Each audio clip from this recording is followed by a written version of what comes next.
A university in Bristol says it's appalled by the behaviour of protesters towards the Conservative MP Jacob Rees-Mogg, who was involved in a scuffle there earlier. The prominent pro-Brexit MP confronted protesters who broke into his speech at the University of the West of England. James Craig reports. It was in this lecture hall at a university in Bristol where Jacob Rees-Mogg was due to give a fairly routine talk to a couple of hundred students. But just minutes after he started speaking, a group of protesters came into the back of the hall here and tried to shout him down. Instead of halting the event or trying to stop, Jacob Rees-Mogg actually approached them. And I asked him why. I thought it would be more interesting to debate with them rather than to stand down at the front and try and bellow away and cover the noise. Political debate is interesting and is exciting, and I'm always willing to engage in political debate.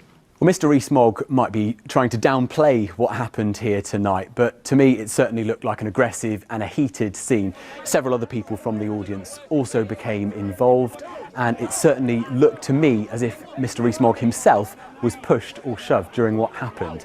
Now, security from the campus at the University of the West of England here arrived within a few minutes, and the police were also called, although we understand that no one's been arrested. Jacob Rees-Mogg carried on with the talk, and it's fair to say the reaction from the audience after that was pretty positive. Even those people who don't share his political views seem to be cheering him on. Well, I was quite shocked because you don't really think that type of thing is going to happen, and you do feel like security is going to be there and kind of intervene, but it wasn't. I just wish that actually they took their balaclavas off and could speak to people and actually sit down and have a debate. Jacob tried to do that and actually tried to go up and debate with them. Obviously they weren't interested, and actually that's got no place in our society. So members of the audience here seemed pretty shocked by what they'd seen, but Jacob Rees-Mogg said he would carry on unfazed, and even suggested this was part of the role of an MP to deal with these kind of very public confrontations. When I asked him what he was looking forward to doing after this, he said going home for some dinner.